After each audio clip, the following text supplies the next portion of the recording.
And welcome to another NFL Korner. It's been a couple weeks since our last show, but we're back on air, finally. I'm your host, Nick Stano, joined by my co-host, Stephen Peltier, the back from Florida, Anthony Bailey, and our special guest, Julian Edelman, a.k.a. Fitz. We have a lot to talk about, like always, so let's get started right off the bat with some NFL news from the past couple weeks. We have Broncos wideout Demaryius Thomas, who said he won't be participating in the Broncos offseason programs. He's holding out for a new long-term contract. The deadline for that is July 15th. He still has the franchise tag, so he could be mandated to play or just fined a ton by the league. But they have plenty of time to work out a deal for him. The Jets defensive lineman, Muhammad Wilkerson, he's also a no-show to Jets offseason workouts, holding out for an extension presumably as well. Meaning that if he doesn't get an extension, he's going to be fined a ton of money by the league as well. The Falcons will lose their fifth-round pick in the 2016 draft and will be fined $350,000 by the league for pumping false crowd noise into their stadium during games, because I guess they didn't have enough people there. Browns GM Ray Farmer will be suspended for the first 4 games of the regular season for texting on the sidelines during games last year. This is a result of him violating the NFL's electronic device policy. He's not Joe Horn. Get that reference, guys? I did get it. What do you end? TD celebration. Yeah, and he pulled his cell phone out and called his family My favorite on the TD field. celebration of all time. Either that or Terrell Owens running out to the middle of Dallas Cowboy Stadium. Or John Brown this year when he flailed in the end zone. Yeah. Or Randy Moss mooning Lambeau. Oh yeah. Yeah, that was great. Good time. Or Ocho Cinco with the pom poms and the sign. NFL don't find me. Great We throwbacks. should just by do the way. one segment of best TD celebrations ever. We can do that next week. We should do that. That's a good one. Colts head coach Chuck Pagano, who's entering the final year of his contract with Indy, has said that he plans to be with the Colts for, quote, many more years to come. Rams head coach Jeff Fisher has indicated that the Rams will be looking to draft a quarterback in this year's draft, even though they traded for Nick Foles already. So that, I don't know, would they potentially trade up to try and get a top 10 pick to try and get like Mariota or something? I mean, I don't know what they'd do. That'll be an interesting situation to look at. Patriots linebacker Donta Hightower will be missing 6 to 7 months while recovering from shoulder surgery. He had been bothered by the shoulder injury for most of last season. Bucs head coach Lovie Smith has said that he has received several phone calls about teams looking to talk about trading for quarterback Mike Glennon and not showing interest in the first-round pick. So that's really interesting.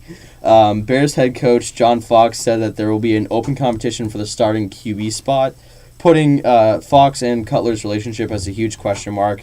Now, I know that's like Fox just saying, no one's safe on this, like, we need to start with a solid foundation, but I don't know, Jay Cutler's pretty aggressive emotionally, so we'll see how that works out. The Dolphins have signed center Mike Pouncey to a 5-year, $52.15 million extension with $22 million guaranteed, and the Dolphins are just throwing money around now, so we'll see how that works out in the next couple of years for them. Probably a lot of restructures going to be happening down the line. Steelers running back Le'Veon Bell will be suspended for the first 3 games of the regular season. Bell will also be fined additional game checks for violating the league's substance abuse policy last year. He is appealing the suspension. Also, out of Pittsburgh, Steelers star safety Troy Polamalu has retired after 12 seasons in the league. I still think personally that one of the best plays that I've ever seen was him timing a snap perfectly against the Titans, running through the line before the guys could even react and hitting Jake Locker. It's one of the best plays I've seen. Also, this just happened today. Ike Taylor just retired as well. He's been in the league for over 10 years. So that Steelers defense is just bone dry now.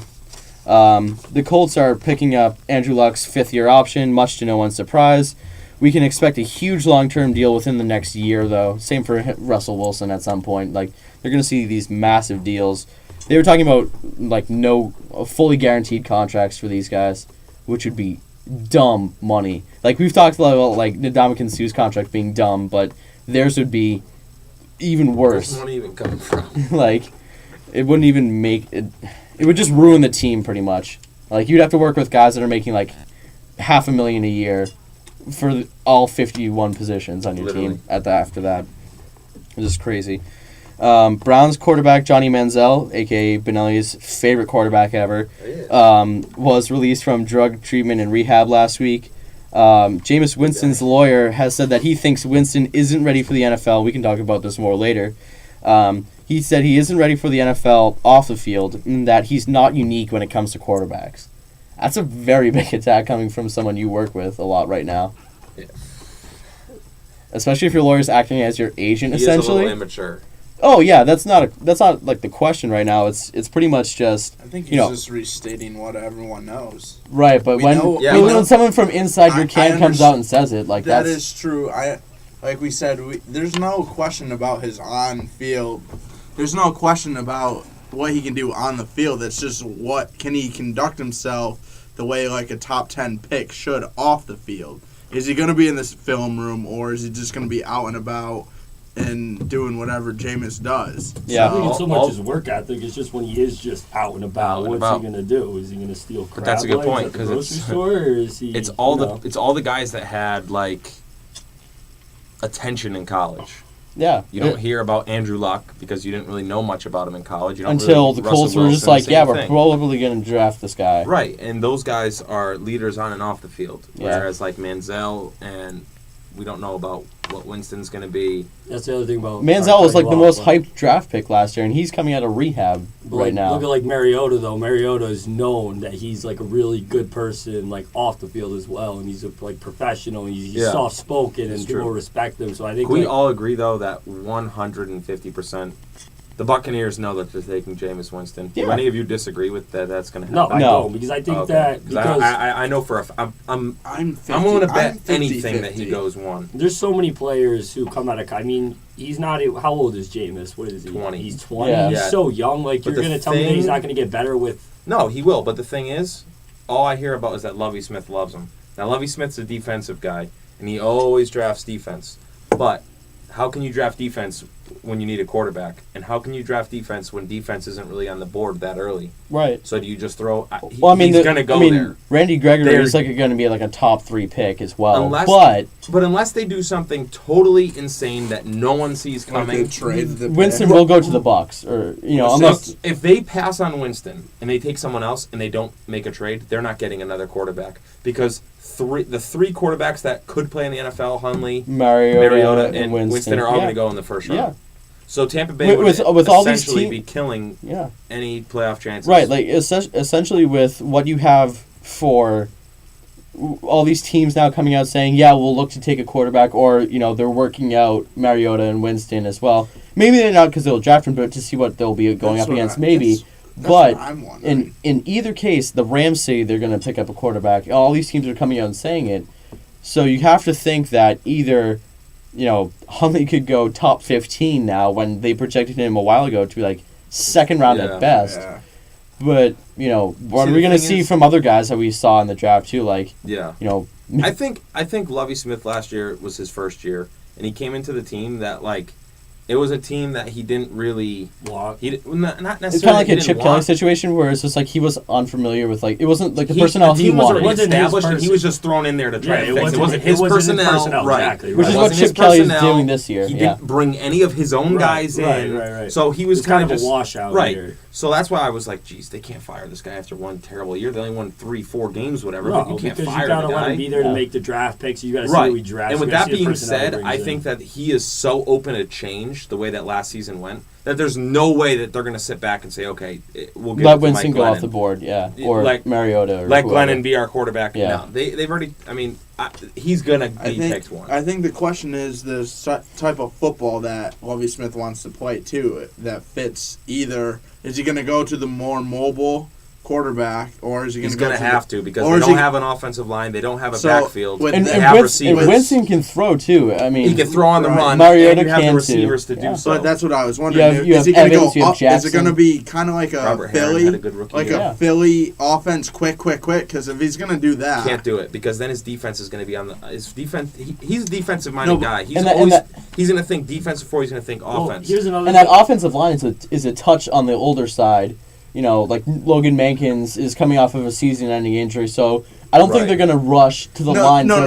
I'm saying like a slower version. Because if that's the case, then they don't have anyone in the backfield. But if that's the case, though, then I think Lovie Mariota Smith is talking very highly about Doug Martin. Well, here's another thing though too is that Tampa Bay, they're not necessarily in the spotlight all the time. Even like when they're good, they're still not talked about. Which is a good thing, right? But they play in a division with the Saints, and the Saints. Right. But like, but the thing is though is that Winston's going to bring that media coverage, and he's going to bring, and it's going to. They're going to get that attention. Like, if you kind of think about it. Look, they're also going to sell out tickets, right, that's what I'm saying. Look at the Browns. Like, even when Manziel wasn't playing, they're getting so much media coverage. Even when they were a mediocre team this year, they weren't even a playoff team, and it was just because they had Manziel. And, like, they'll never come out and say, oh, we're going to get Winston. They could bring in more money, but it will. They're definitely talking about it, and that's he'll bring in more money than Mariota will because they'll always talk about him. They're always going to every week. They're going to talk about him. Like, how did he do? What did he do?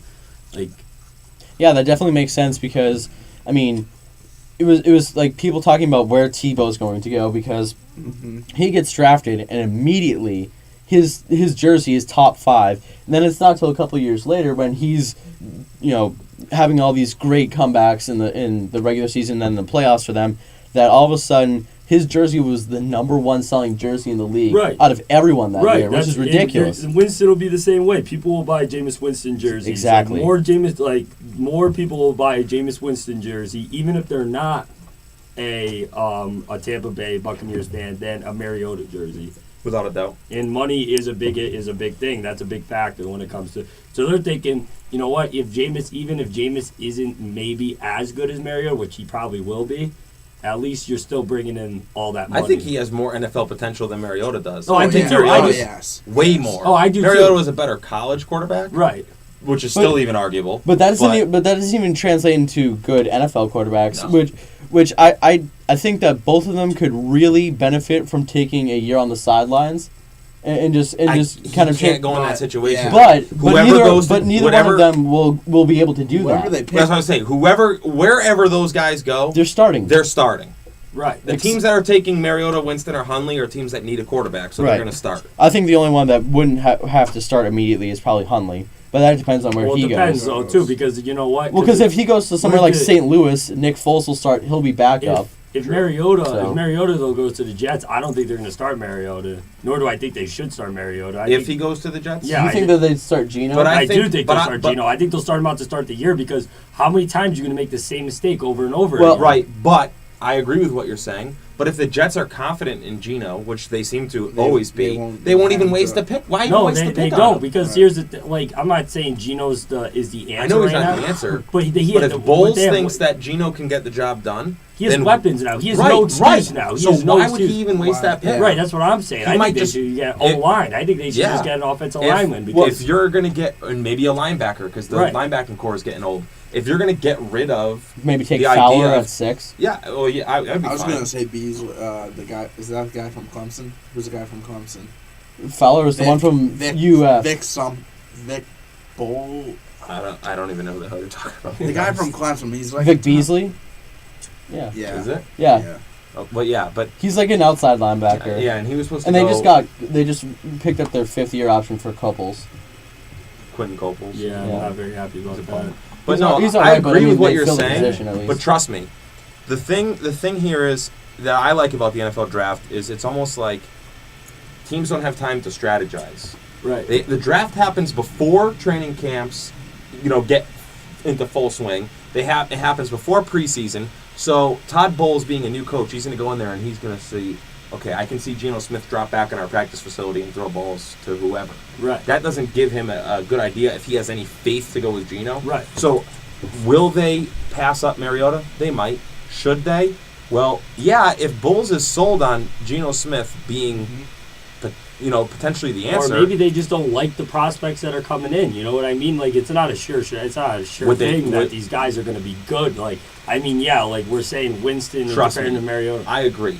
any team would rather take a risk at a lot of positions. Quarterback's not one of them. Right. A quarterback is not a position you take a risk That's at. what I'm saying. You don't just throw away a 6th-round draft pick you actually this work is what for. This is what we're stuck with. Like, this is the it's not like last year where you had all these guys. Well, now you have weapons. If Geno can't go out there and do something, then you know he's not it. He's not the answer. That's why I'm saying I think they're at least going to give him a chance to be like, look, I to totally his defense agree. for the past but 2 if years. they do give him a chance, they'd be dumb to waste the Well, time. That's what I'm saying. Well, here's the question that I'm just gonna ask Fitz real quick. We saw all the press and everything and how aggressive New York fans are. I mean, like they were booing the Giants in their stadium during home games. Yep. They were openly saying that they should fire Idzik. Jets fans were, last year and everything like that.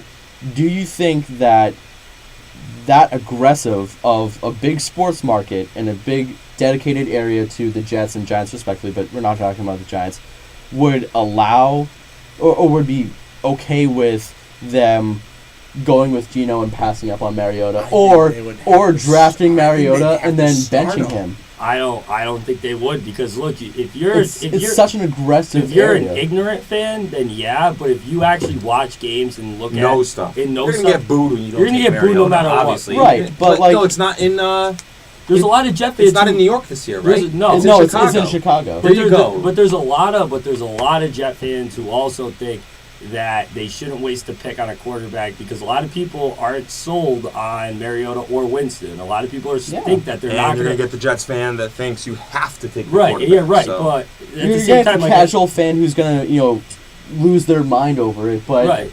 But I think that at some point, with the way that the press and mainstream media and all that kind of works, you're going to see a lot of people get pissed by some of these moves. So I'm just wondering, like, do you think that media-wise they'll be in kind of a little bit of a situation and predicament? No, the player is in. All right, let me explain this to you. The player is in the discrepancy of the media, because all you have to go off of before a draft is a pre-mock draft, which basically is done by someone who is assuming what is going to go. Yeah. No one's saying.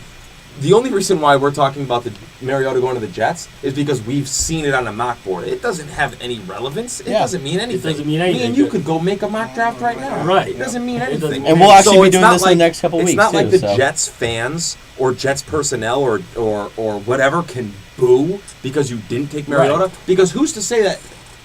That's just an assumption of a guy who's getting paid, an analyst who's getting paid, that assumes that spot makes sense if he was to go there. Or someone writing a story about how that makes sense. So to me, that has nothing to do with the team. I'm not saying it has anything to do with the team. The media is going to focus on the player and then fans that are stupid. Right. You've been a Jets fan your whole life. You obviously understand what's right, what's wrong. Right. You can't look at... When I look at a mock draft as a fan, I say one thing. I say, I know what the team I love needs. Yeah. So hopefully... Or what I think that... But it doesn't mean that they're going to go and do it. Right. I'm just a fan. And then I look at it from, like, a business standpoint. Right. Which is what we're for lack of a better term. I look at it from a business standpoint. What we're kind of taught to do here, And I say, okay, so fine. If they're not going to go with this because I think they need this, where else can we get depth? Right. Where can we add a guy that we need to have? And there's definitely a difference of opinion between your casual fan, your ignorant fan, or however you want to put that, your townie fan or whatever, to your educated fan. You're not...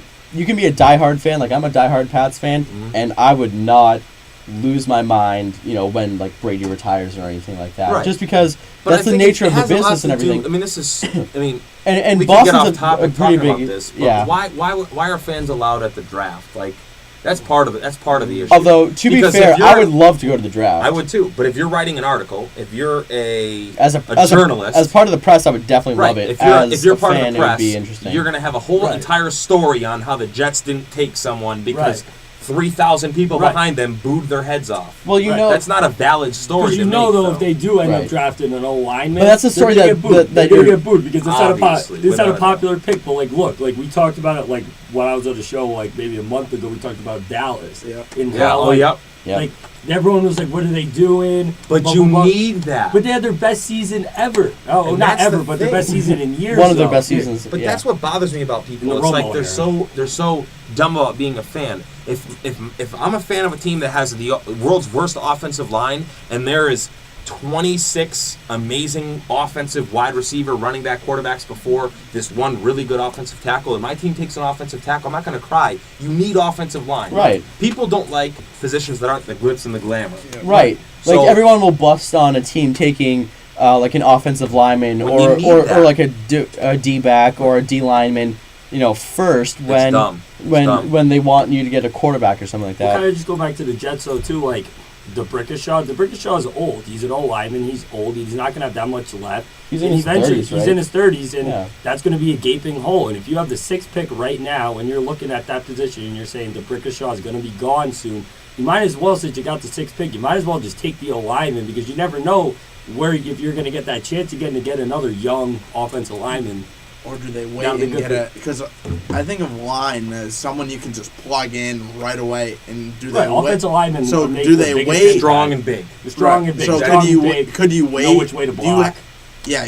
So do you wait a round or two and take maybe who's not the star but who can just be equally as good? Yeah. No, because there are I mean, still we- purebred, like, if there's a guy on the, like, I don't know, if there's a guy who just absolutely dominates the line, I'm going to take him over someone I can get in the 3rd or 4th round who's going to do their Yes. job. But especially, you want to always protect the quarterback's backside. Right, You so always either want- the left or the right tackle, or You probably. got- I or think it's depending on important. if your quarterback's a lefty or righty, it's the You want most a important stud. position on the line, It and they is. say that all the time. It is. It's the most. I think it's the most important And they position, get- period, in the yeah. game. They get no. The there's two no the war- two most important positions on your line are whichever weak side tackle, And then whoever's and snapping then the ball, obviously. and then the center, because one of those two will be the anchor for your line. Right. Almost So, I guaranteed mean- always. So it's a really interesting thing, and we can get more into this as we talk about draft talk later. But just get to the last story, and I think this is also kind of interesting. The NFL finally announced that they're hiring their first female full-time referee, Sarah Thomas. I think this is a pretty big move for the league after last season, which was marred by domestic abuse scandals and how poorly the league handled it, and there was so much press and criticism over this. A lot of people were talking about how, Goodell should be fired. I think this is a win-win situation for the league and for the sport in general. Cardinals head coach Bruce Arians was saying in an interview that is, pretty much that, this isn't a direct quote, but pretty much that, it's only a matter of time till we can see women coaches and stuff like that. And it's not, and his thing was just like, if they can do something for a player that helps better themselves for the sake of the team, and we're not talking like immediately, a team's going to hire a female head coach, and it's not going to be next year, but eventually, maybe we could see it. The potential is there for it. I mean, you can't just immediately say no and disqualify the entire thing, we're because gonna we talk don't. You can when it comes to that. Because what about your Spurs? They hired a full-time I know, assistant. I saw that. Becky Hammond. Yep. And Yeah. Popovich But said. but she know. If you're just hiring someone, she knows the game of basketball. totally agree. But let's make the comparison, right? WNBA player, Yep. great player, Yep. knowledge of the game. Right. Now is going to go coach basketball. Right. So There's no now such thing. There is, but Now you're going to have a woman come into a pro men's NFL locker room and try to lead them. I see what. I'm not a sexist. I'm just like, No. do you see where there's I the see mirror? what So you're a WNBA star, Mhm. and then you go coach men in basketball. There's Right. no WNFL. See that? There's women's tackle football. There's no WNFL. I'm not even trying to make a joke of it, but it doesn't make sense. The referee thing, yeah, that's great. I think Right. that's fine. If There's she nothing can wrong with do that. it. Right, but I a thi- head coach that's Oh, a no, woman in the we're not NFL, talking- we're what not talking about, like- credentials would that woman have? We're not talking about like head coach. A We're just- special teams coach. What credentials would that woman have? What credentials does the guy who is now the head coach for San Fran Yeah. have Oh, that yeah. makes him head coach? That guy. Well, So I mean, like, but I'm not even talking about like just the fact that it could eventually happen. We don't know. I Well, I agree. mean, I can So- tell you can see in the fact too. Like, I'm just talking about like women leadership positions in football in general. No pretty one's much. gonna no one. It doesn't happen ever. I mean, you got to work your way up to like look at Eric Spoelstra from the Heat. He started off as a nobody. But as a look what he video had guy, in front of him. right? But he had the video. He was a video guy. True, but And- when he did but get he worked his his way up chance, though. So I'm saying though is like if a woman comes in and she starts off, let's say as like maybe I don't know, a trainer or something like that, kind of works her way up because she understands football and it kind of proves to herself.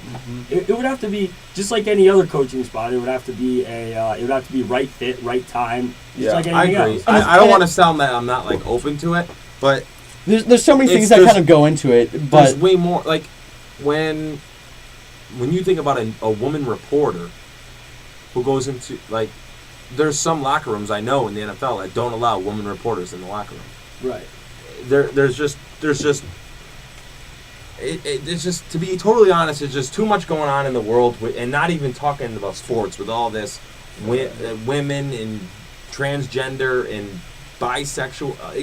It's just the world we're in, the culture we have developed is just, that's all we're going to hear about. So I mean, where do these thoughts come from? Someone's sitting around on their couch. It's gonna get it just gets out of hand, and then someone gets in trouble, and it's just a big mess. It's just, I think, but generally, it would take time. Because I think for it to happen, for it to be successful, is that everyone else would have to open up to it, right. which is kind of what's happening now. Like people are more open to it, and I think when people do get like more right. open to it, but that's a great point. But let's try this. I'll bet you $1,000 he had no clue that the Spurs signed a woman coach. I'll bet you $1,000. You knew that? Yeah. I'll bet you $1,000. I'll ask that. Fine. Ruin my thing. Sorry. I'll ask 85% of people at this school. None of them will know that. I didn't know. You didn't. He didn't know, and he's an NBA fan, and he didn't know. Thank you for admitting that. I had no idea. So I didn't know, and I'm not an NBA fan. I just watched ESPN a lot. Now do it in the NFL. Everybody's going to know. That's going to be a story for days. It'll be on CNN because of what it comes down to. It already is now. Naked men in a locker room after a football game in a full contact sport with a woman. It's not bad. I mean, men play women basket. They play each other sometimes, you know?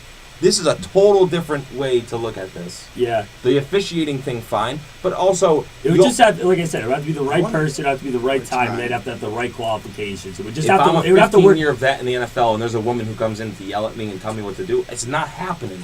Well, like the whole players are all that way. I don't think that it specifically just was talking about coaches. I think it's just women leadership positions, not just on the business side now, but we're starting to. We could see it dealing more with like the personnel instead.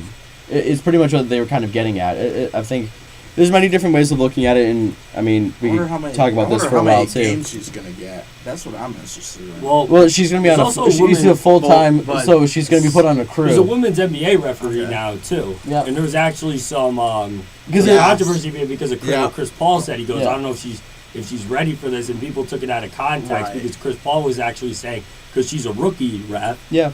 And people took it out of context saying, oh, he doesn't think that exactly where the issue will be in the NFL. Exactly what the issue will be. Right, and it was like, and that was a referee, so they don't really have any kind no of relationship other than player referee. And you're a psych major, and I know you and my roommate talk about this stuff all the time in class. And you guys always say like people with strong opinions, like I have strong opinions about certain things. I wouldn't last in certain classes like that. Well, guess what? There's a lot of people that would scrutinize stuff like this, and then there would be people like right away, oh, he's a sexist, and it's not even like that. No, it wasn't like that. People just took it out of context of what he meant because she teed him up because he made a comment to her and what she's probably not used to. That just adds stress to the league. Which I think she came out of college, so college kids aren't really, and you got a superstar like Chris Paul is obviously going to feel like he can say whatever he wants. And I'm sure he didn't say anything. And she even said too that he didn't say anything to me that was sexist. He just didn't agree with the call, and then he didn't agree with me teeing him up. Right. And that's what he felt. But and I mean, in AAU, I've had women refs. I'm sure you've had women refs. I don't even think twice about it. I don't think twice about it either. I'm just, let's play the game. I don't even say, oh, there's a woman here. Oh, no. But I'm just saying, for what the society, the world we live in, what's going to happen when there's a woman in the NFL? Right, it's just gonna create a problem, and why do you want to have more problems, especially in a league that's riddled? Oh, it's not gonna happen at least for the next 10, 15 years. Like I said, it's gotta be like I said, it's gotta people gotta get their ducks in the row. Yeah, no, and I definitely think that Fitz is right with what I agree with what Fitz is saying. I mean, to me, you have to. I don't know. No, there's a lot of things that need to happen. I'm just. If you do it, it's wrong. If you don't do it, it's wrong. Right. It's just a stupid subject. Right, to me, and it's just, I mean, it's definitely something that, as long as we're not definitely saying no because they are women, they shouldn't be able to do it. That's not the that's reason. not the issue. And there's But- so many different arguments and opinions for it. Just realize See, that none of our opinions are sexist, and it's just to each their own. I mean, there's got to be so many different sides to an argument and an opinion that it's got to work out at some point. Qualifications. She was Conference USA for 8 seasons. But She was the first woman officiate for a major bowl game in 2009. So I mean, there's so many things that if you have someone like that, even at college, she's been doing this for almost 20 years now. So even if you have someone to come up, the Conference USA for football's pretty bad. I'm just gonna say. Now, if you had it on like the SEC or something, this wouldn't be a story because the SEC. It would have been a story 2 years ago. Right, because the SEC is the one of the best conferences, so it wouldn't have mattered. And it always gets coverage by ESPN because they own SEC. So it wouldn't. So maybe it's a kind of shock if we see it again. I think you said that backwards. You're saying that it would get a story in Conference USA, but it wouldn't in the SEC. No, it would be a story in the SEC. Oh, okay, yeah, I heard. Okay, yeah, obviously, yeah, that's the way it has to. I mean, so we talked about that anytime. If because the Southeastern Conference, I mean, that is just one of the player biggest at a ones. small school, right? So smokes weed, you don't hear about it, but someone at a top-notch school, you hear about it. No, exactly. So it wouldn't have So like if she was from the SEC and she moved up to the NFL, it'd still be a big like move, but not like they did this. Right. Yeah. Right. All right. So that's it for NFL news this week. But we're gonna move right into our best and worst free agent signings of this offseason. I know it's still kind of going on, but I think the dust is settled for the most part. So we're gonna start off with our top 3 free agent signings for this year. Offense and defense, or just total? Just total. Just your top 3 total. And we'll start with Benelli and go around. So in order or no order necessary. Okay. Well, my first signing is, in this one, it's not. I guess it goes back to when we say big name, not big name. Mike Uapati from San Francisco, the left guard, Arizona. To Arizona with a 5-year deal. So Arizona's offensive line was the biggest weak part of the team all last season. Palmer went down. Palmer was getting sacked every week. Yeah. And then when Palmer went down with injury, now you put someone who's, would you say, one of the best guards in the NFL? Yep. You give one of the best guards in the NFL a team that desperately needs offensive line. I think that's a huge move that I have not heard about other than me, myself, knowing about the move and other people. Yeah. I mean, people in Arizona probably don't know who the guy is. I mean, he's one of the best run blockers in the league. And he's going to help out big time on the line. With spotty. Ellington in the back. Right, and especially now that Ellington's trying to cut weight and just be a speed back instead of a power back like he was planning on before. Yeah. So I think that's a pretty big move that's on the DL that no one's talking about. All right, who's your first one tier, man? Jeremy Maclin to Kansas City. Oh really? Yeah, it's alright. Because when you look, we talk about how bad that receiving core is. Wait, so hold on. So all of us did have Jeremy Maclin. Yeah. Okay, so everyone's first one can be Jeremy Maclin because except for Alex Smith didn't throw a pass to a receiver. Right, and they got rid of Dwayne Bowe. But Dwayne Bowe had to. No, he had one good year. He had one good year. He was a one-hit wonder. He's a one-hit wonder. So now they have Junior Hemingway, who's pretty good, and they have Jonathan Baldwin, who's pretty good, and they have John Brown. And it's a familiar system for him though too, because Andy Reid. He already played with Andy Reid. It's familiar. Number system. 12. Right, and Macklin's coming off of statistically his best year yet in the NFL. Over 1,000 yards, and more Sanchez touchdowns. throwing him the ball. Yeah. Alex Smith's better than Mark Sanchez. He also had Foles for a bit too. He did. So I definitely think that that's a no-brainer. Yeah. You need someone like that. All right, so but it's also a big move because now it's Jordan Matthews' team. Yeah. In Philadelphia. And that's a whole different thing too. Receiver, yeah. So we've heard 2 from Benelli now. Who's your second one, tier man? Go to Kevin. I gotta think about it. All right, Fitz, who's your No, don't second count one? that as my second one. All right. We all had it. Make that a mutual. Okay. I have 5. I put down 5. See, I knew this was gonna happen. I'm gonna do 3, but I'm just gonna say like. I mean, Macklin was one. I have another my one. first one, obviously. I wrote them down, so I have. All right, so I'll just go with my second one. My second one was twofer. I had the Rams signing Nick Fairley and the Redskins signing Terrence Knighton. I had Nick Fairley. Just because Fairley and Knighton were two of the most quality free agent signings I've ever seen. 1 year, $4 million deals each, when they could easily have gone out there with Stu getting big money, dumb money from the Dolphins. They could have gone out there and easily gotten, I don't know, $60 million deals from a team for it, or something like that. And they took cheaper money, and now St. Louis has. I will argue they have the best defensive line, especially in the NFC. But I'm gonna go with the entire league. On paper, you have Fairley, you have Quinn. I mean, Fairley was one of mine too, and what I liked about the deal too, which I think made it a great deal. They signed him for like a 1 year deal. 1 year, $4 million. They signed him for virtually nothing. You have this is a win-win situation for them. You have It really Robert is. Quinn, Chris Long, then you have Aaron McDonald, and now Fairley in the middle. That's ridiculous. That is amazing for that team. And Terrence Knighton, just because the Redskins also signed former Bears defensive tackle Stephen Paella. That line becomes solid now too, which is always good for a team that was kind of relying off of Arakpo and Kerrigan to be their entire team. So, they were my second because those are just crazy moves in my opinion. That's true.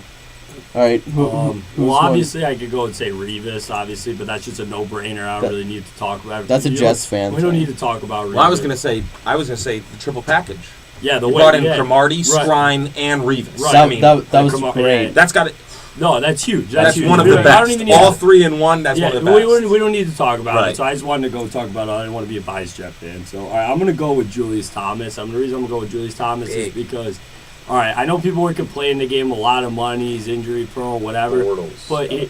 But exactly. And you give them goal line, which they can never. They're always settling for 3. And what is the best a rookie quarterback does well when he has a good tight end that he can rely on, and that's why I think it's a good move. Like, I think Julius Thomas. I think you get the gold star for the day. Yeah. I didn't have that one. That's a good one. I think that's I think that's because now they also have a weapon too. Like, I mean, Exactly. even though Julius Thomas is a tight end, he's also a wide receiver, which is what they needed. I mean, if he could stay healthy, then that's great. And I think Bortles. I think you're going to see Bortles is going to have he's going to have a good year this year, just for the fact he has a big target to throw the ball to over the middle. That's true. I thought that was definitely one of the better free agent signings. I mean, I'll get to my reasons about Julius Thomas in the second half of this segment, but Tierman, who's yours? Big Vince to the Texans. That was my other one. Okay. Just because it's the same kind of deal like you'd mentioned. Yeah. It was a 2 year and 8 Yeah. he got. Yeah, 2.9 or something like that. 2.9 something. Yeah. Something not Still bad. a great deal for them Because now to bolster that defensive line. the numbers. See, he's not. We were talking about this a couple weeks ago. Yeah, we were. Where And I'm just gonna. where you have I'm two just guys gonna that are re-say it. Yeah, two guys that you can double team. Double team now. Oh. Someone's on the end. We still don't know. J.J. Watt was killing people when he had no help on the other side. Now he's got someone in the middle who the man's one. But now even though the numbers, Vince's numbers won't match He still commands a production. double team Exactly. of being that big. That's what I mean. That's why they probably signed him for that. He's a 2-gap defender. Right. For that one reason. Yeah, Right. that D line is just going to be. That D line is scary. I If- mean, if they could figure out a quarterback.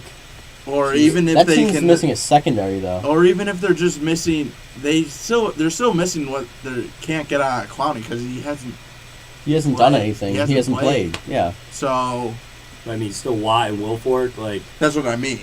That has to Wilfork be. went for being the anchor of that D line for the Pats, and now he's not the anchor. He's just going to be He's just going to be a force that other teams are just going to have to worry about. Because Right. you think about all the attention too. Because when Wilfork was on the Pats, you had a double team him.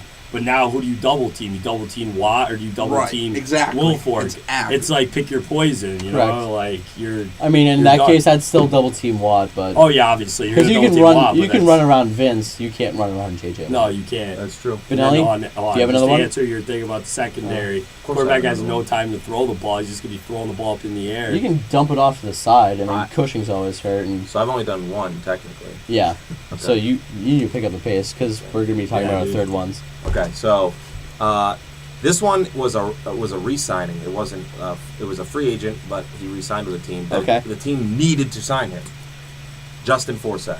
Yeah. After the year he had, Baltimore Yes. needed to re-sign him. Yes. Because And Atlanta was talking about signing him, which I thought he was going to go there. A great move too. Right. But if you're Baltimore, you can't let that guy go. Yes. You can't let that guy go. I mean, he's 20. He was 29. Yeah. I mean, he's old, but still, this guy had such an incredible year for that team. And it was the first year he ever got like a chance, a real chance Every to time start. he's been in Seattle, he's been behind. It kind of made Baltimore fans He was kind in of forget Texas, about the Ray Rice kind of thing He too. was in You know what I Houston, mean? Because too. everyone was like, that was a terrible thing in Ray Rice, and there's a lot of fans who were like heartbroken That's why about the whole thing. all of the picks I made for like the best free agent signings are ones that are like really quiet, not talked about. Right. But if you think about it, they're crucial.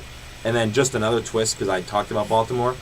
The thing that hurts them now, great signing McPhee going to Chicago. The thing that hurts them is you help out Flacco by having his safety blanket behind him after the year he had, and he throws the ball 50 times a game. Yeah. And Torrey Smith is gone. Torrey Smith is in San Francisco. So, double-edged sword, great signing with Forsett. Real bad that you lose a deep threat like that. Torrey Smith, but that's good for Kaepernick in San Francisco. Yeah. After losing Crabtree. Yeah, I mean, my third one is Titans signing safety Janoris Cersei. Since, I mean, the Titans secondary really only has Jason McCourty, and that's really it. So, Cersei is a great, I won't say great, because he still has a lot to develop and a lot more potential to show, but he's a solid young safety. He's, I think like 26 years old, and he can last with this team because, this team, if they keep building and adding to this defense, say they draft, Gregory or whoever, someone to help bolster that defense, this defense could start, not being, at the bottom of the league every year. We can start to see it get better and better, and maybe the Titans can start to contend in a couple of years. But you have a solid young safety now that you can say can help anchor the defense with McCourty in the backfield as well. So that was my third one. And it wasn't that big of a deal either. Signed for less than McCourty. Yep. You guys have any others? I do. I have one other. It wasn't really a free agent. It was kind of a trade thing, but I like the move Miami made to get Kenny Stills. Yeah. Yeah, I think that's big too. He's a good. They lost Mike Wallace, and then they brought in a guy who's basically Mike Wallace. He's basically Mike Wallace. A little bit shorter, but he's just as quick. And he's younger too. He's cheaper, and he's a possession receiver. Although he's not going to be cheaper for that much longer. For not that much longer, but they did just sign Sue, who's taking up a lot of that cap room. And Pouncey. So he's as good as he's going to be though, because he went from a top 5 NFL quarterback to an average quarterback. Right. Tannehill. And Tannehill's getting better every year, too. I think Tannehill's average. I really do. I think stats-wise, he's gotten better every single year. He has, but I think we've talked about this one show. He'll plateau at some point. I think he's pretty close to hitting it. Yeah. But I mean, Kenny Stills, I thought that was good because they needed that. They actually, because that's the point of free agents. You get someone that you need. And that's what my signings are. They're not big names. They're not big, but you needed it. They needed Kenny Stills to fill that hole that Mike Wallace left. So I mean, that's what they did with Jordan Cameron and Charles Clay. Yeah. They lost Charles Clay. But they signed Cameron. Which I think Cameron's actually bad. I think Cameron's better if he's healthy. Talent-wise, yes, but he's played one full season in 5 years or something like that. So. All right, quiet boy. Tier man, what's yours? My third one was somewhat like a re-signing. I thought tagging Dez was big. Yep. Yeah, that's huge. I thought these are underrated. These are like the re-signings are underrated. The fact that you were able to, do that with all the crap that was going on. Now I know you lost to Marco, but you still now have the potential to sign. Well, you got have the potential if he stays healthy behind that offensive line, which I think he will. Because anyone can. We were talking about this too. Anyone can run behind that. He can run behind that Cowboys line. Like pretty slow. Well, that's true. You're the exception. But me But- Mike and Fitz are in. But yeah, I mean, I could probably be in for a couple plays and then Eddie Lacy out because I have asthma too. But yeah, I mean, anyone can run behind that wall Right. of Cowboys And that- offensive line. Another one that I was thinking about too, honestly, was obviously DeMarco going to Philly. But I think what's even bigger about that move was that who they already had. Yeah. So now you have Matthews too, and I think because that was the issue with DeMarco was that people felt that Exactly. he was going to be that he just had nothing left in the tank.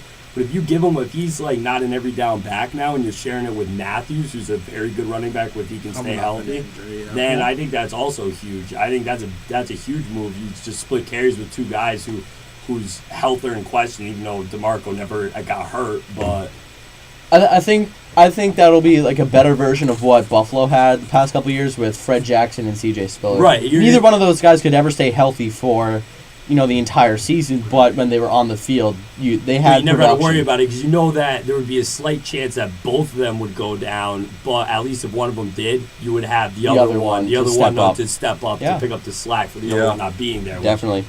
All right, now the bottom three. Who are the worst three free agent I signings? got- Hold I on. still have one more. Oh, you do have one more. Yes, I do. Never mind. Go. It's Benelli. quick. It's a duel. Yeah. AJ Hawk, not because like I said, I wasn't really sold with the pick, but I'm with the signing, but I'm sold with the depth. I'm not sold with the talent because I think that he's really declined from when he hit his plateau. Yeah. He's really declined. But he's in a terms of good depth, veteran linebacker. because they're always hurt at linebacker. Yes. They're always interchanging. So I think that that's good. But my other one is small. Devon House, corner from Green Bay also. Right. He was overshadowed there because Sam Shields, but they're and Tremont Williams, who's also gone, but he's like a leader, and Jacksonville is a team that needs someone like that in the secondary because Yes. when they had Rasheed Mathis, who was an older leader, Yeah. their secondary was good. So him going in there, I think that's Need another veteran leader. I yeah. think that's a big move for them on defense, and then like he said with the Thomas move on offense, I think they're going to be pretty solid next year. All right, so now we'll go to the bottom three, and we can pick up with the Thomas thing because I did put Julius Thomas down here for only a couple reasons though, because this is almost a very extreme case. He's going from a definite Hall of Famer to Blake Bortles and the Jaguars system, which is still a developing system. So I'm not saying I'm saying that this is in my bottom three because there's so many question marks. Now he's the guy. Well, He was the guy another thing, though, for too, is Peyton look- for the But first 9 games. Peyton He got- led the league in right, touchdowns. then- but Peyton struggled. But look, Peyton was Peyton hurt. played crappy. Peyton was hurt. After But you're that not gonna Rams tell me- game, right. that whole team turned around. Right, Correct. But here's the thing. For the bad. Right. Yes. And, but the thing is, though, is that imagine if Peyton was hurt, because because his game was throwing the ball downfield to Sanders and Thomas, And but then he they didn't have that security blanket when they were covered, or he wasn't confident about that throw that he could have just thrown it over the middle to Thomas, and that would have made a huge difference. Right, and I'm not saying that Julius Thomas isn't a good athlete. I'm not saying that he's not a good player. I'm thinking Money-wise. Money-wise, he gave him a huge contract, which I even said that. I was like, I don't know if he's worth that money because of how Well, injured he is. they were definitely trying to get DeMarco, and they knew that they couldn't. So they're like, Let's get Tom. crap, They let's need get someone. weapons. Let's get I mean, something. it was too much unproven outside of Peyton Manning for me to say He's worth that is that. good because before he had his breakout year a couple of years ago, how many receptions for how many yards did he have for his career? Off the top of your head, what do you think? I know. He had one reception for 5 yards I know that he's not. in three I can seasons agree with before you, Peyton. but that's not the reason why I'd be worried. Oh. The reason I would be worried is because if you look at stats, Mercedes Lewis, when he was in Jacksonville, when he was in his prime, he still wasn't getting the touches that a tight end should get. right. He was. They don't throw to their tight ends, but I don't know how because they don't have anybody else to throw to. Right. And that's the thing, though. But they're just never on Right. offense. They're always on defense because their offense goes 4 and out so quick. Right. Yeah. But when Blake Bortles is in practice, he's in spring Technically training, and it's 4 now. they're going through repetitions and everything. Off-season workouts, Off-season workouts, everything, and he's Yeah. seeing Julius Thomas run over the middle. He's going to be like, wow. This is something that I did not have last year that is going to make a huge difference. He's such a big target. And Bortles is a big quarterback. Bortles isn't some little guy. And look at all the good teams in the NFL. They all have good tight ends. They all have good tight end play. Look at the Pats. The Pats are their best players at tight ends, Gronk, and he causes so much havoc that you just gotta. It's a big move. Are you a Pats fan? No. I'm No, excited but- about that. But I mean, Yeah, I definitely think a really good tight end on a team definitely helps that offense no matter what. If you have a tight end that can block and go out for a catch, as a big red zone target, that's perfect for your team. Yeah. And I think that Thomas is good enough that he can fit that role for the Jaguars. It's just you have a touch and go situation with the organization, because how many times have they kind of changed everything down there, and they're still kind of developing into a solid team anyway. So there's just a lot of questions for me, Right. which will make it tough to say that he was one of my best or anything like that. Good player, great talent. It's just there's so many issues outside of Denver and being surrounded by so many other weapons. How's he going to deal with being covered Right. or double covered Right. all the time now? So I also kind of lumped him in with Byron Maxwell. I had him too. I had him Too much money? So much money. I literally wrote the contract down in my notes. Was it? Yeah. Oh, I got it. Too expensive for. It was He's getting 6 like- years, $63 million for a guy who wasn't even the third. He's the third cornerback on. He's getting paid Seattle. more money than Richard Sherman, Cam Chancellor, and Earl Thomas That's per too season. much money. I'm like, I saw that too, and it was like, because it's a good, like, if they sign him and gave him a reasonable contract, that's Philly, a right? great, it's a great pickup. I feel like. Philly? Yeah. He's in Philly. Yes. But I if think he, teams know that he could come in and be their best corner, though. Oh, I do too, but it's just the uncertainty And of also- the whole thing. also, though. I How's he think going to it's- handle? How many teams, though, have two studs Right. at that position? I know, but I'm just saying though, but he's not. Oh, he definitely was He's not. overpaid. All right. That's not it. He's not. He hasn't been guarding ODB. He hasn't been guarding No, Victor you're right. Cruz. He's going to be guarding Dez twice a year now. Come on now, you know what I'm saying? Like those Yeah. are division guys. Like Well, he's got to prove himself. Pierre Garcon. I mean, not even Not that he can't guard him, he hasn't Deshaun had to guard them. Deshaun Jackson, right? He hasn't had Right. to. Not saying Well, that he, let's I'm see not. if he can, I'm yeah. not saying that he can't, but I just think for the money. Definitely overpaid him. But that's why I'm going to say Sue was the worst signing I in the was gonna. offseason. That was my. Yeah. I don't care same. how good he is. That's just stupid money. Yeah. We were talking with Coach about this because Yeah. he's a Dolphins fan. I said, he goes, I love the signing. I said, you have nothing left. Right. Enjoy. Right. Enjoy Sue for Yeah. 3 years, the headaches he brings. And He's going to be earning over $20 million in cap space every year, pretty You're gonna much. have How's the nothing team to get better? shop How's the around. team going to get They better? can't. You're not. They You can't. have one They guy can't. now. I said you're here and you're going to stay here here. because you're not It's a going to be able to go out. So if your quarterback goes down next season and he tears his It wasn't ACL, like and you got to go get line someone you was can. like was like really bad. It's getting older. It's getting older, but it wasn't like it Well, now wasn't. you have him and Wade. Dion Jordan, But how much- Cameron Wake. I But mean, how I much think is they- that going to change Right. the... They needed the- weapons. They needed offensive Exactly. weapons. Like if they went out and spent a good amount of money, if they went out and like Can you pull up we that were talking contract? about secondary. Can you pull up that actual Can you get the For- actual numbers on the for Sue contract? yeah, I can pull How it up much? because I went on It's like sports. 60 I was it's talking like about 6 Sport and Track. 100 I just think that's just 100 and such a something. mistake. It's 112. Because Sue is a What? force. He's the best. He is. I'd take him any day. Yeah, I that's what am I'm not saying. paying that Right, money. Right. Yeah, I mean, it was just because we were talking about this a while ago. It was just talking about how you have some guys that are just going to be making absolutely ridiculous money. What is it? Hold on, I'm going to pull it up. Oh, it's right there. The game. Right. So his contract is in total value $114 million. He's averaged. That's like a he's- baseball contract. he's- You don't- This that's is unheard absurd. of. That's like He's a going- 14-year baseball contract. He's- That's not even a quarterback. He's going to be making on average $19 million a season. No one's worth He's that much. guaranteed Jay just Cutler under is apparently. $60 million. Cutler's on that list. He hasn't done. Yeah. Like Joe Flacco at least won a Super Bowl, so I'll let that one slide. But if you look at the rest of these guys down Yeah. here, a lot of them are just like what? They're almost all quarterbacks besides J.J. Watt. I mean, but Tyrone Smith. yeah, but yeah, you have Sue making just under $60 million guaranteed. So $60 million, throw it away. That's a percentage of 52.42% of his contract is fully guaranteed. The next time he's a free agent is 2021. Keep this list up for a second. I just want to make a point about this list. If you look at these names, especially the top ones, with the exception of Flacco and Rodgers, what have these teams done? Nothing. Can't focus you know on it. why? There you go. Because they spend all these money on these guys, on one guy, and they have no room to get better. Yeah. There's not one guy in this list that are on the Patriots, but they're the best team every single year. Yes. I hate to say it, but they are, though. There's not one guy in the Patriots that is paid that much money, including, like, Tom Brady should be on the top of that list.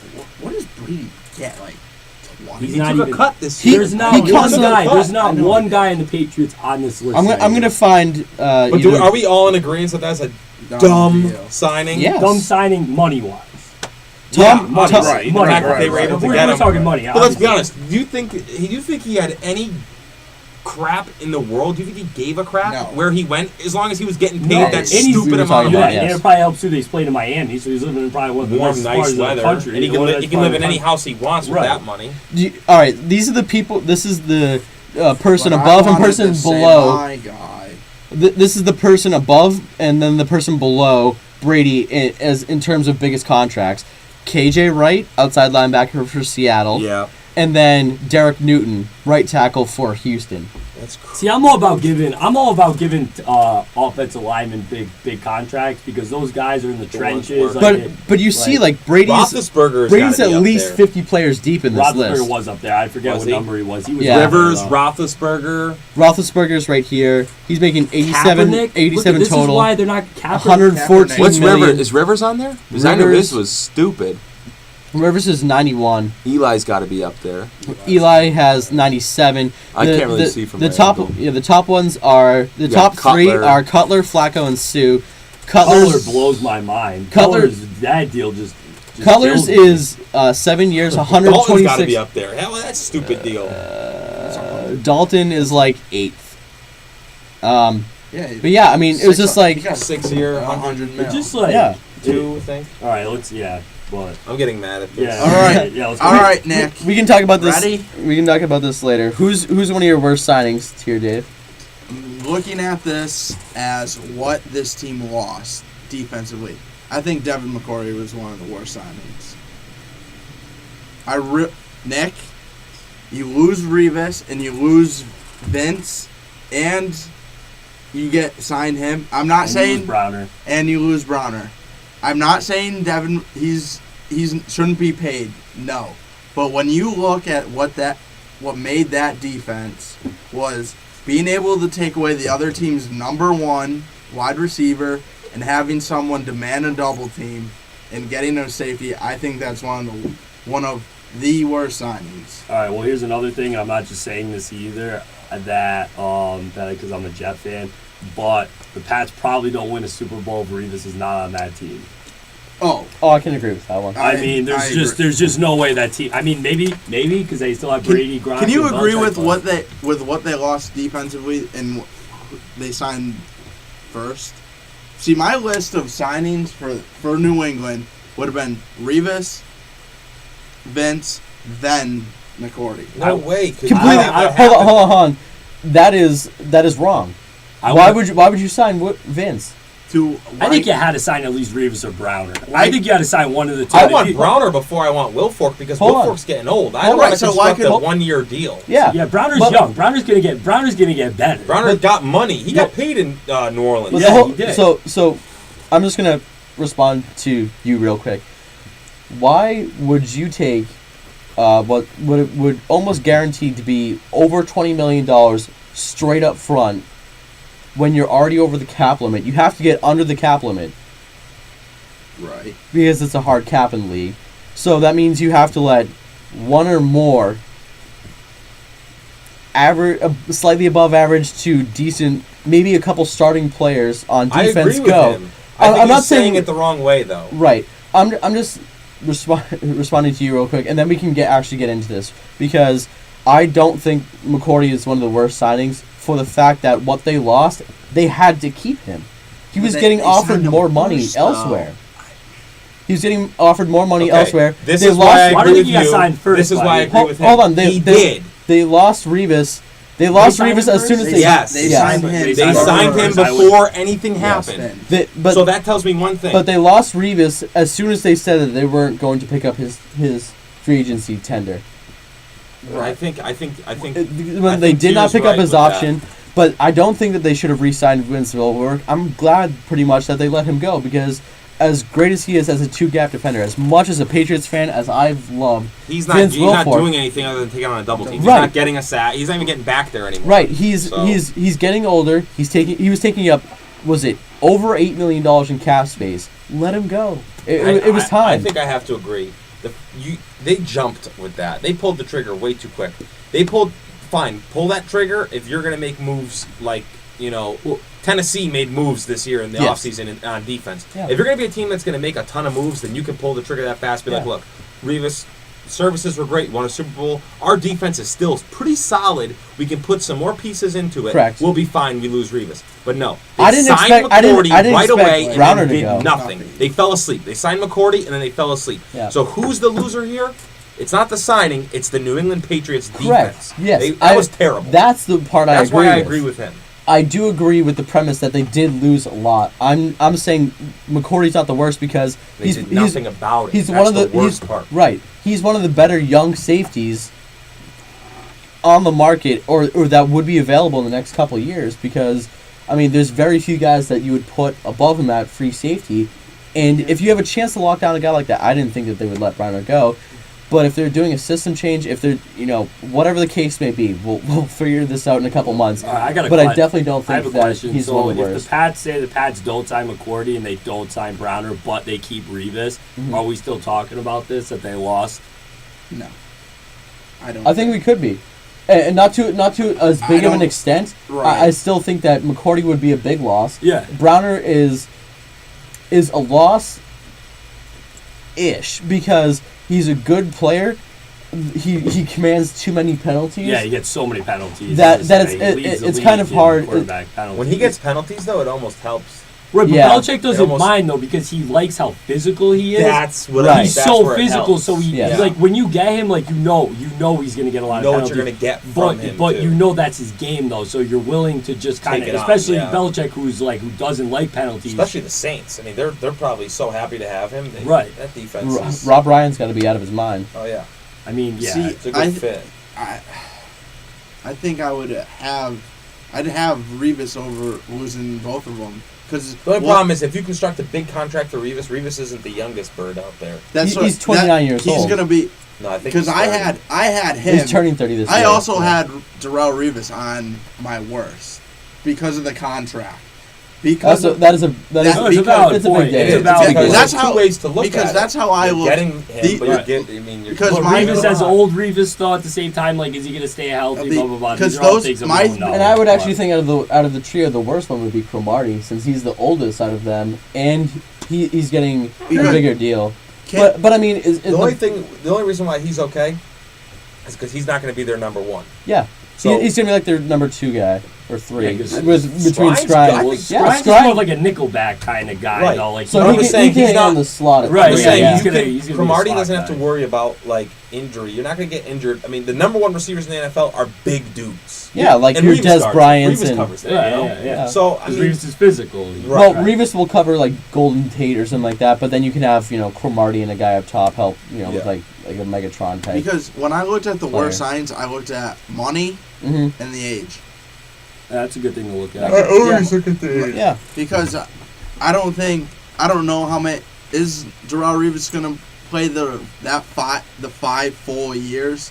No, I don't think so. Probably not. No, I don't think so. So why sign him to this $570 million deal when you could potentially do? Okay, we're going to do 3 with the team option of 4 with. I wonder if Revis felt bad. He went to the enemy and won a Super Bowl, so that's why he went back to the Jets. Who knows? At some point, for like a player at that level, you want to win a Super Bowl. That, you'll never be hated. He won't be hated in New England. No, and he won't because he won a Super Bowl here. If he didn't, and he won't be hated in New York. If he did, no one's hating on him. If we didn't win a Super Bowl and he left, right. Right, exactly. That's what you hate on. Because let's be real, Revis is like, no matter what, if you hate a team but you know a guy's that good, you respect his talents no matter what. Ask Red Sox fans. Oh, it's Nick. He probably thinks Jeter's good. He probably likes Jeter. I love Jeter. Right. I hate the Red Sox and I hate the Yankees and I love Jeter. Right, that's what I'm saying. It's just Revis one of those guys. He goes out there. He doesn't get in trouble. He goes out there, plays the game He plays the But game I think like, But like I definitely think that this would be a bigger conversation, especially here in New England and in and around Boston, if we didn't win the Super Bowl and Revis left. Absolutely. And that would be, people would be losing their what minds. about Malcolm And Butler, though, like what I said? a lot of people were talking about him having a bigger role in the defense this year, and Yeah, like that's Chandler why I'm Jones is scared. coming out remember and we saying were talking, more remember scared you about guys, that. you were getting on me You should when be I said more he was scared going to be the New England's third corner. We might be their second corner this year. right, like New England fans should be more scared about that than losing Revis. yeah. That's like saying you shot 150 in a round of golf and made a birdie on 18. Who is this guy? Let's get this guy on. Oh man, he did nothing, and then had the game-winning pick. So now he's God. Yeah. Well, the other he thing shot at too, 100, and then on the 18th hole he holed in one, and that was it. His fair, he did. He had Like he had a couple. He had a couple good plays. But He come had a couple on, good dude, plays, you're yeah. putting a lot of marbles into his bag. I know. Well, solely off of that game. They signed a few cornerbacks. I don't know if they're None of them are decent. None of them though. are even Okay. decent. Can we go on to Kevin's to mine? Or should I do two at once, or should I just do one? Well, I'm just gonna go with one of mine right off the Oh, top yeah, because yeah. I think this will be a bit of an interesting topic as well. Greg Hardy, I had him as one of my worst signings. $13 million potentially 1 for year. 1 year. That's too much. For They wouldn't pay DeMarco. and he's still gonna be questioned by the league, and he still could be suspended. And he goes to a team where they search you with a fine-tooth comb, and everything you do is under surveillance because that's the most talked-about team in the world. Right, they're America's America's team. Yeah. So, and that's not the place he wants to go. If he was smart, he would end up going to like Oakland, no, he'd go, Cincinnati. no, he'd go to Baltimore. like in Atlanta, some team that no one talks about. Yeah, Just yeah. put him somewhere Yeah. where, Washington, Yeah. No, I got. Tennessee, somewhere where Tennessee. no one talks about. I would Like, say he doesn't worry about Cleveland, but anything. everyone talks All about right, Cleveland. Fitz. All right, my second. Well, I didn't do any yet. So my first one was Dwayne Harris. This guy. The special teams guy with the dreads. Yes, Yeah. this guy got 5 years, $17.5 million for a kick return. Got money. For The from- Giants. And one, Oh. and he'll get one. He'll All get right, one target. This, like, I'm gonna. Well, they also signed Trenton Holiday a couple years ago Trenton Holiday, after he had a couple All good right, years and with this the is- Broncos as this their is my special teams thing. guy. I'm gonna relate this back to baseball. It's like when teams don't like to play closers because of how much they actually are on the field. Like Dwayne Harris isn't. He sometimes comes in. You'll see him maybe a few times in the game going as a receiver. Right. he got way more targets when Cole Beasley wasn't there. Right, but And I'm when saying Cole Beasley- 5 years, Where'd he go? 17.5. New York, right? New York. He Yeah, went to New that's York. stupid. This, That is New dumb. York, why would they they have other things that they need to address. So why are you giving 17.5 mil of your If your team was the worst special teams team in the I world, still you wouldn't give still him- wouldn't pay someone because that there's much more that money. goes into it. There's blocking. There's other things. Yeah. Like the guy's not Devin Hester over here. Yeah, He's not Dante Hall back in the day. He's Dwayne. Hey, Kansas City, Yeah, man, that yeah. was my boy. Yeah, Dante Hall was a beast. Yeah, no, man. I totally agree. That's a I waste think of that was money. a stupid. I thought that was just a waste of money. Yeah. Honestly, I thought it was a stupid move. Like if the Dumb guy was move. definitely guaranteed like Devin Hester in his prime, Right, pay him, yeah, that's what pay him. pay him because those guys are freaks in nature and they come around once a time. This But isn't like Dwayne that. Harris is just He's not like he's Deion good. Sanders or He's any of really those good. guys. Yeah, Yeah. Deion. I mean, Deion was playing two ways. Right. I mean, Hester's I think And a he was better. also doing special teams as well. Yeah. But I So- think or like Free- Patrick Peterson. Who Yeah. I heard a story that the other thing about kick returners though, these guys NFL careers last like a week Yeah. because they take so many hits full speed. Yeah, dude, that's that what I'm they're just saying. Dead. Yeah. I read an article that Josh Cribbs is a bum now. Yeah. he's just irrelevant. But he was But good. he's But he was wrecked. good. I read, he had like 30 concussions. I read a story that like there was one day he was like in the calf, like the team calf, and they had practice, and someone like asked him a simple question, and he gave an answer like New Jersey. Like someone just totally like Yeah. those guys are gone. Yeah, because they get hit, so and that's So what I'm they saying. just Why get would to you get robbed. Especially 5 years. Like if you want to give them like 1 year, like See how it goes. see how kinda it thing. goes. And you want to give them a little 5 bit more money years? for a year because it's only a year. What do you have, Like 3 kick return for a touchdown in his whole career. that's what I'm saying. I thought that was just stupid. I just thought it was dumb. I just thought it was a dumb It move. is. All right. Well, do you have any more that you really want to talk about? Because we still need to get to draft talk. Oh, my other one was We don't Josh. have My to other cover one was Josh McCown. Yeah. Josh McCown going to Yeah. the Browns because my thing is that $20 million contract. Was it yeah, something like we that? talk about free agency is the time to get better, and like honestly, like if you were just wanted to like you weren't gonna plan on upgrading your quarterback position, then why didn't you just keep Hoyer? Because Hoyer's better than McCown as far as I'm concerned. Yeah. And he's familiar with the system. And he's younger. and he's younger. Yeah, so it's just like why spend money on Josh McCown? Like why are you? It's just a typical Cleveland Browns move, and this is why they've been terrible for years. Yep. I do have I do think the worst move in the AFC East was Percy Hyvern signing with Buffalo. Now the deal actually came out was it's technically a 1-year deal, a 1-year $6 million deal because the other 2 years of the contract are voidable, but it's technically on paper a 3-year $24 million deal. Yeah. And they were saying how he's going to be helping out Sammy Watkins.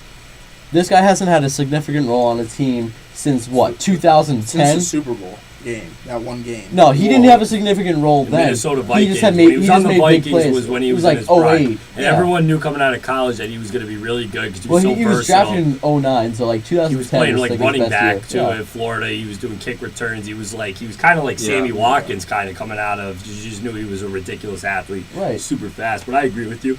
Even like when the Jets picked him up, like the Jets couldn't really do anything with him. He has such a specific Skill set. skill set that you have to almost revolve your team around him. And it's almost like, is it worth it? And also the locker room stuff that like is reported about him. It's almost like, is he worth it? Right, like they were saying like how he was one of the worst guys in the locker room in Seattle. Right. So how is that going to help the team in Buffalo when they're trying now to compete with the Patriots and Jets and the Dolphins to be the best in the AFC East and then the AFC after that? I thought too, honestly. You think that the David Harris deal was dumb? No, I thought it was dumb, and everyone like gets on my case about it. I mean, It was 3-year, like 24. I did not want him. I did not want. I He's love. old. He used to be like All right, it's a Vince Wilfork kind of thing. Yeah. right. Exactly. Like his time in the Jets, it's like David Harris is a fan favorite. Everybody loves him. The Gave guy him is 3 years, and that's a lot of money. That's what on top of giving Revis 70. On top of all the other signings that they did. He's one of those guys where if you look at his stats, you look at his tackles, and you're like, wow, he had a really good year. But watch him try to cover a tight end, and he can't do Even it. when he was good, though. Even in his prime, he really slow. wasn't that He's good.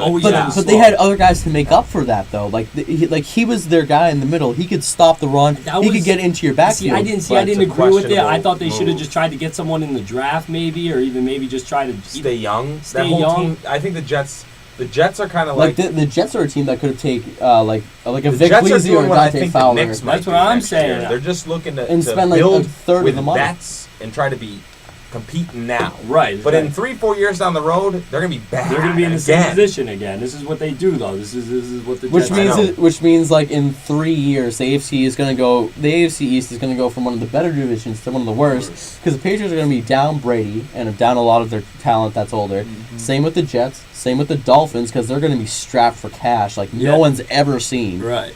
That leaves Buffalo to take over.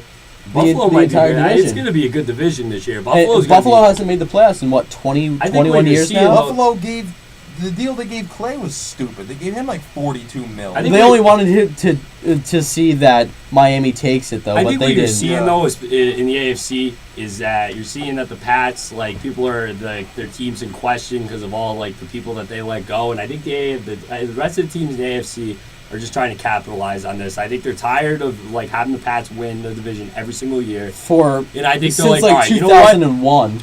You know what? We're just gonna go out and sign as many guys as we possibly can, and we're gonna one of them is gonna like I'm not saying it's gonna happen, but like in their mind like potentially we're gonna beat the Pats. We're gonna be better than the Pats this year. Yeah.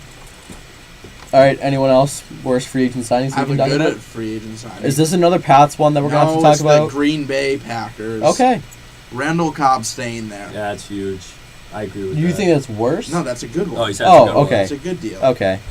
I was gonna be like that's ridiculous, but yeah, that's a great move for them. Took less money to come back to a team that he's gonna win. And Bulaga stayed. Yeah. Which is a big move for that offensive line too, for Aaron Rodgers. I just thought of that. Yeah, I mean that dual threat of Cobb and Jordy Nelson just is crazy. And then you have all these other young guys that are coming up through the ranks that are good too. So I didn't, move I really didn't like money wise is Torrey Smith going to the Sanford, and he got a huge contract. Yeah, 5 year. 5 year, $40 million. He's good. He's good though. He's good. He's young. And he's young, but I was like, that's so much money. I don't think he's good. I just think he's a deep threat. Yeah, He's not a guy you're going to throw routes over the middle. That's what I'm saying. You're just going to say, okay, and what can Kaepernick's arm, run, and we'll test Kaepernick's arm. It was. I will agree. It was a lot of money for a guy who's like Kenny Stills. But look at the deal that Mike Wallace got from Miami when he went there. It was a lot of money. I think those are all. I think all those guys are different. But like Torrey, but the thing is kind of the same though. They're all three Mike of those Wallace are deep is not threats. like Mike Wallace is a possession receiver. Torrey Smith is definitely not a possession receiver. Do you think Torrey Smith is a good receiver for Kaepernick though? No. Because he said that the other day. Well, I mean, obviously, I think you were kidding, or maybe you didn't know when Oakland signed Crabtree. He's like, "Oh, that gives Carr a deep threat." I'm like, do you know? Like, I'll compete with Crabtree running the 40. Like, Crabtree's slow. Yeah, Crabtree is a slow receiver. He fits because Kaepernick can't throw. Like, he's Kaepernick's not accurate. That's why. Right, that's what I'm saying. So it's almost like back in the day. I'll do like an example, like when the Jets used to have Santana Moss and Chad Pennington was their quarterback, and Moss was better than Lavernius, but they traded for Lavernius because Lavernius wasn't as Coles was still. Right, but Lavernius wasn't a deep threat like Moss was, and Chad Pennington, his strong suit was just accurate short passes. Well, now you got to look at it because, like I said, the Niners lost some key guys on that offensive line. That's what I'm saying. So what is going to happen? Kaepernick's going to run around. You think he's going to throw the ball downfield to Torrey Smith? That's what they're going to try to do. But no, that's what Torrey Smith does. Sounds like a game of Madden. Seriously, because I mean the Niners are probably going to be like probably the worst team on Madden on paper because their defense has lost a lot of guys, and offensively, there's no offensive line there really besides what Joe Staley. I get confused. I get confused watching that. So many different things are going to happen. They don't have Gore, which is probably for the best for Gore. Those two signings were good too for Indy. Yeah, Gore and Andre Johnson. Yeah, Johnson. Yeah, no, I just think that honestly, like I don't know, I didn't think he was worth the money. Honestly, I mean, and he had Flacco, and Flacco's a good quarterback, and he had Flacco throwing him to him, and he still wasn't like the most productive like wide receiver in the league by any means. Oh yeah, definitely. He's talented, he's good. I just thought it was too much money. I think it's a good pickup. I think I don't think it'll make him worse by any means. And they lost. Who'd they lose? They lost. Who was he? Didn't do anything for them. Stevie Johnson or whatever. Oh yeah, he was supposed to do something good, but he was already coming out of his I thought the Pats were gonna sign him. I thought the Pats were gonna try to go out and sign Stevie Johnson because I thought that's like a typical Pats move. It would just be get a guy who has talent but's just been kind of bumming around, sign him for cheap, and then turn him into a stud. Yeah, but they didn't. But I guess they were going to do that with Emmanuel Sanders for 2 years in a row. They were trying to get him out of Pittsburgh, but then he went to Denver. I mean, I think it's interesting because even with Percy Harvin, they're going to try and do that. Thank God he didn't sign. Seriously, and they were also going to try and do that with Reggie Bush. Thank God they didn't do that either. But I mean, it's a very green spot though. It's a very interesting thing. It's a very interesting thing because you see the state of a franchise like San Fran that has 180 so hard you have whiplash looking from where they came to where they are now. So it's just they're not going to be good for the next if I'm Kaepernick, 4 or 5 years. I restructure my contract and try and give some money back. They could sign Kaepernick. The reason why Kaepernick let's be totally honest, not much that they can get. Well, like the whole look at. I'm going to give you Kaepernick's numbers right off the top. It's a lot. Hold on, he's big. He's signed through 2020. Yeah. So the next 5 years, which is what I was saying. $114 million total for the contract. He's averaging $19 million, so he's like making Sue money right now.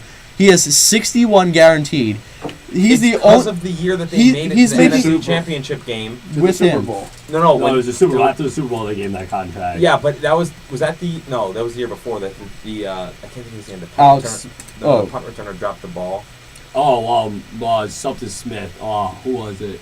Or was it Mike Williams? No, it wasn't Mike Williams. The Giants guy that dropped it? No, it was the Niners guy that dropped the ball. Oh, right. But it was like they had one good, run. They had like two good years of run. Well, that team was stacked though. He had Frank Gore in his prime. He had Gore did not. He had Patrick Willis in his prime. He had Bowman was in his prime. That team was just absolutely stacked. You had Aldon Smith before he got into trouble. All the trouble. Yeah. Jason Smith? Is it Jason Smith? It's Justin Smith. Justin Smith. Kyle Williams. Kyle Williams. Yeah. That's what. They were stacked, and he basically just had to manage the game. Yeah. So So yeah, I mean, I think that this franchise, or the Niners, are going to be in a bit of ruin for the next 5 or so years. Can we talk about the Brandon Marshall move? The trade for nothing for Brandon Marshall. What was it, 6th? It was a 6th-round pick. Sixth-round pick. 6th. It's a 5th, probably like a conditional No, pick or something like that. That's a steal. Yeah. That's stupid. However, excuse me, kind of like Percy Harvin, there's a lot of locker room issues with Brandon I Marshall. don't think there is as much as there Not used to be. not as much as there used to be, I but think he's they grown were up a little bit. yeah, but there was a lot of issues in the locker room with him and then Cutler as I well. was going to say, I don't think him and Cutler are on the same Well, page. him and Cutler are actually very good friends though, because then when they're in Denver, so like I think them beefing with each other wasn't really a personal thing. Right. Like it's not like they didn't like each other. Like I I hate to think say Marshall is comfortable, and like not that he's saying even if he was uncomfortable, but I think Right. he's close enough with Cutler to tell him like Well, what's that what. could be a problem for you and the Jets. And Gino. Because let me tell you what, if he had a problem getting on the same page with Cutler, he's definitely going to have a hard problem time getting out getting with Gino. right. And that's another reason why I almost don't want them to bring in a rookie quarterback, because rookie quarterback has to work quarterback- his way up to be on the same And a rookie page. quarterback has an ego, Right. especially someone like who's going to go like at that. You know what I'm Right. saying? Yeah. I don't know. Like I like the Marshall move now too, because now you turn Decker's a very good number 2 receiver. Like, why you know what? You don't think Decker's good? No. No. He just No. No, like some- Benelli- You don't think Decker's Benelli- good? You said that.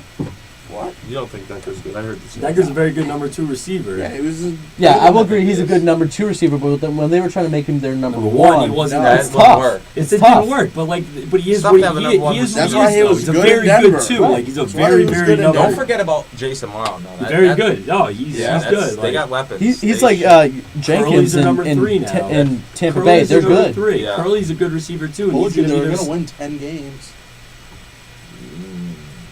No, you said depends. 11. I said First 10. of all, you said 11. He No. did. Yeah, you did. You said did that say they could win 10 or 11 games. Yeah. That division's tough. I think though. that's the thing. why I think they'll go 9. Like, I think no team in the AFC East will go 2-0 against a division rival. No, I don't think so either. I think right. you're- Everyone's I going think to split a game. Everyone's gonna split a game. I and lose honestly think two. the worst team is Miami.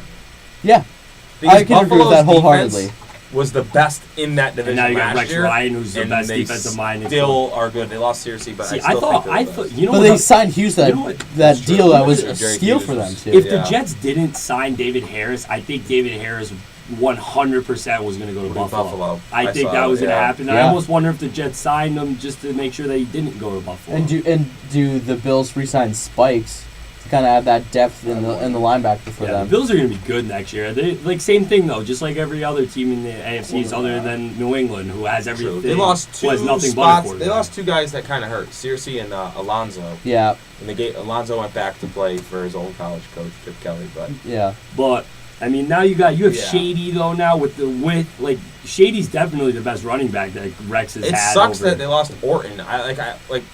Obviously I'm an Orton fan, but like, why would he retire now? Like, he came out of retirement. He had a pretty solid year. Oh, he did. He definitely did. He's best he's backup on quarterback the of all older time. side though. And he would be such a good fit with McCoy that it's not even funny. Yeah. And now, like, they're just going to try to throw EJ out there and hope that EJ can do something. I think that 'cause they should have signed, tried what, to- They should Fitzpatrick? have tried to. They signed construct- Fitzpatrick. They traded for Fitzpatrick.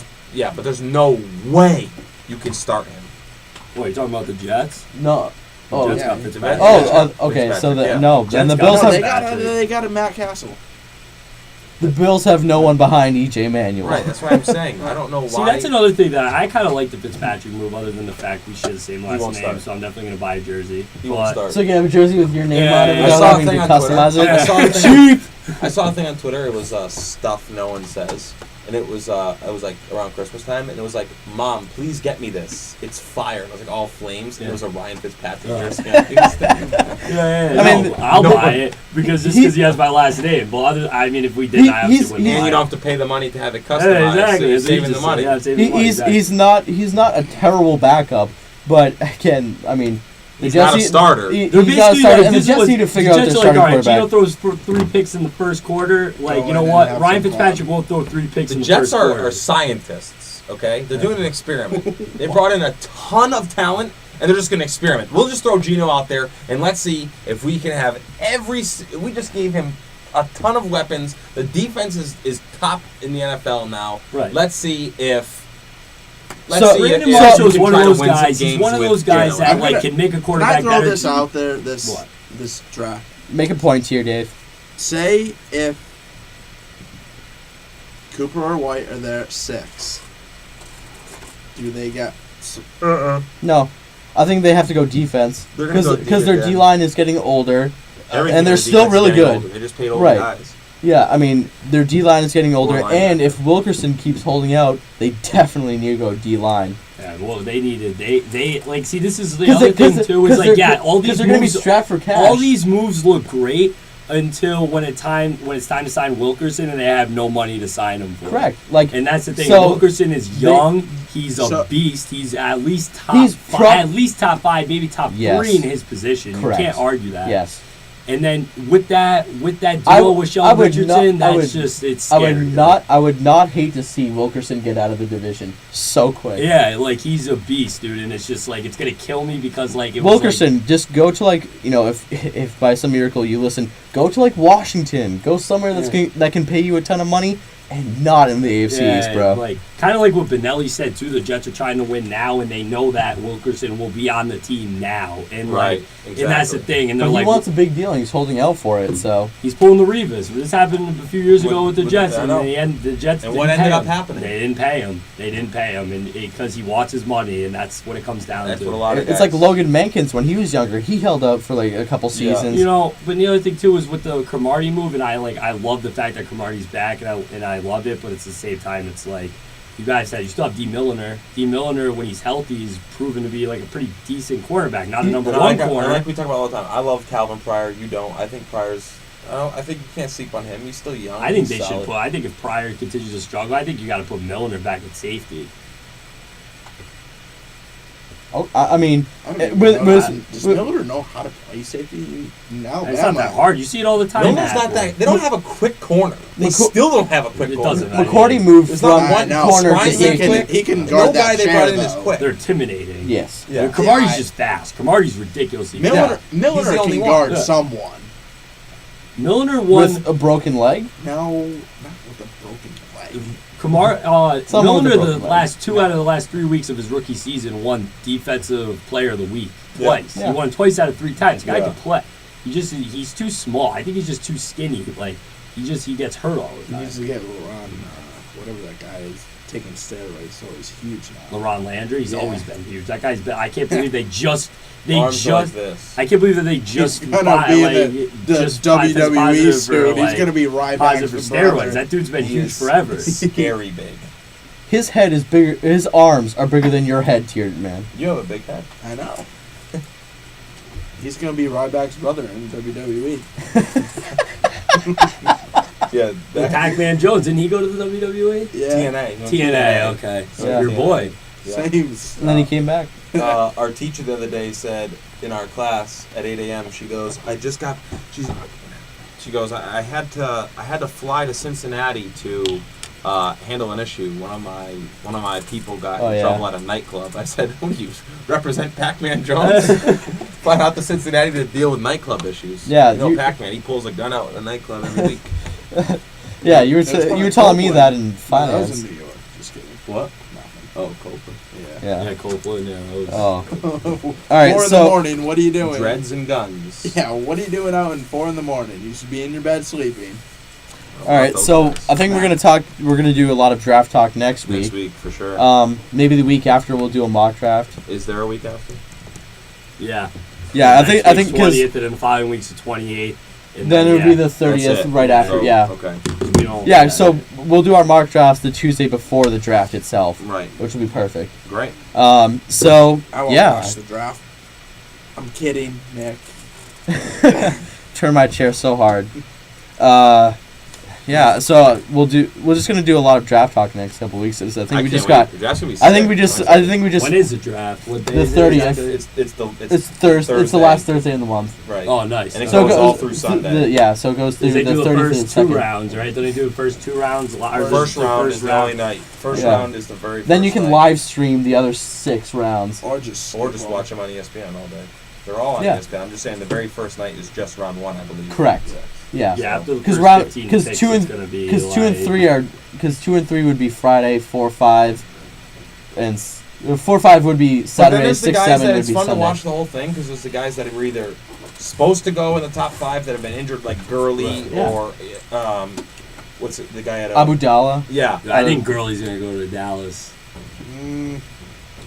I don't know. they definitely could use another running back now after all Who they have is who Gurley they have? goes to the Spiller. Patriots. all they have is C.J. Spiller. You're lying. Spiller could What? go No. off. No, I know he wouldn't Spiller go. could honestly go off for them if he stays That healthy. offensive line. Let's That be guy's real, so Nick. fast They're gonna north trade the south. last pick. Oh, I know. Probably. Come That's on, really true. Nick. Or come on. Yeah. What? So We're gonna we'll. trade the last pick. and He's get- talking about the Patriots.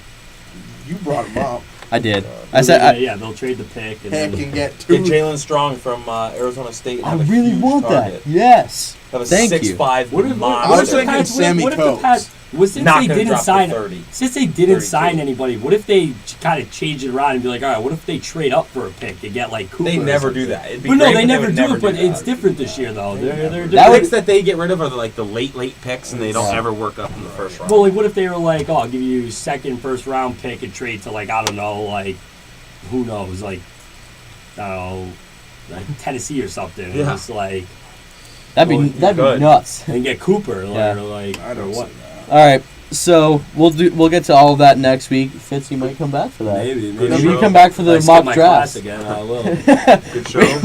we promote Why going don't we to just go Tuesdays and Fridays? There's so much to talk about. we were talking about adding a second show, so maybe Let's do maybe this for the Friday. last couple weeks we We will. should just do Friday. Just The do Browns Tuesday, are the Friday. team to watch in the draft, though. 2 first-rounders. Watch out. Tell us that again next week, All Tier right. Man. All right, thank you guys for listening. If you're listening to this on Newberry College Radio, or for watching this if you eventually watch this on YouTube, be sure to follow us on Twitter at the NFL Korner, and feel free to ask us any NFL related questions, or just have